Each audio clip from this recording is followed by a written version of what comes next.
Thom Hartmann here on the best of the rest of economic and labor news. You need to know this. When I say it's time to make corporations pay their fair share, you're probably thinking taxes. But if corporations paid back their full debt to society, they'd be paying each of our households about $10,000 a year. That figure comes from Paul Buchheit over at Alternet, and he says that estimate is based on facts, not the conservative-style emotion that might deny the responsibility for any debt to the American people.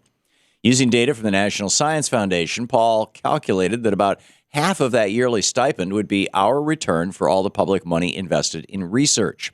About 30% of all development, applied, and basic research is paid for by the taxpayers, and 30% of $2 trillion in annual corporate profit works out to around $5,000 a year for each household.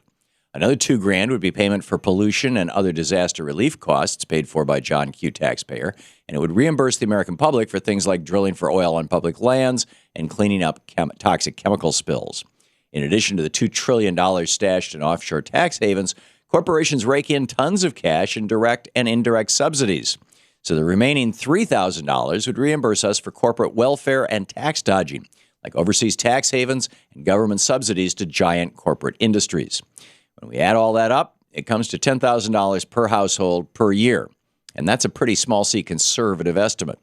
That's the real price of corporate power in the United States, and it's a cost being paid by the American public, you and me.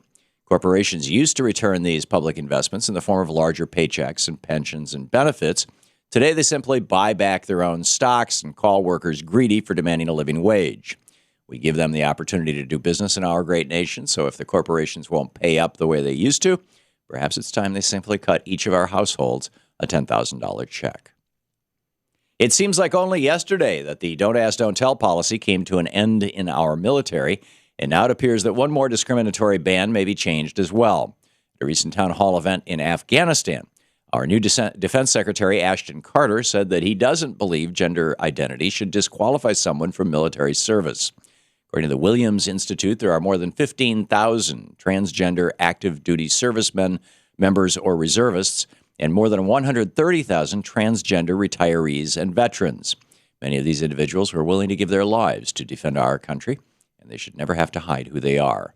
The question about transgender service came from Navy Lieutenant Commander Jesse Ehrenfeld, who works for an LGBT military family organization and has cared for many transgender service members as an officer in the Navy healthcare. Commander Ehrenfeld said, "I am continually struck by how these individuals who risk their lives every day to support our mission live not in fear of the enemy, but rather in fear of being discovered for who they are. Perhaps our newest defense secretary will help bring this discrimination to an end." The frigid temperatures last month were particularly daunting for the homeless. One New York charity wanted to do something about that, but the Port Authority blocked their efforts. Volunteers from Saks and Hart went to Grand Central Terminal and other train and bus stations to hand out blankets to the homeless, but they were told that the Port Authority didn't want the homeless to get too comfortable here. Temperatures in New York City dropped to single digits in February, and wind chills were even colder. A Saks and Hart spokesperson said, "We weren't trying to make people more comfortable in the station. We just wanted people not to freeze to death." Of course, the Port Authority of New York and New Jersey released a statement saying that they are committed to assisting the homeless, but their actions say otherwise. In the richest nation on earth, no one should be freezing to death in the winter, and groups like Saks and Hart should be applauded, not turned away. You want to know which restaurants pay their workers a living wage? Well, there's an app for that. The ROC United Diners Guide app will show you the restaurants near you, how they pay their workers, and whether or not they provide benefits. And that app will even allow you to report on the working conditions of restaurants you visit, such as noting server-to-diner ratios and tipping policies. Despite waves of protests and increased social awareness, many food service workers still get paid only $2.13 an hour, and they're taxed on tips they may or may not even earn. While we should never give up the fight to ensure all workers earn a living wage, in the meantime, we can make sure that businesses are rewarded for treating employees well. Restaurants all over our country are moving away from tips and paying all workers well, and we should be giving them our business when we can. And finally, students are taking on college debt.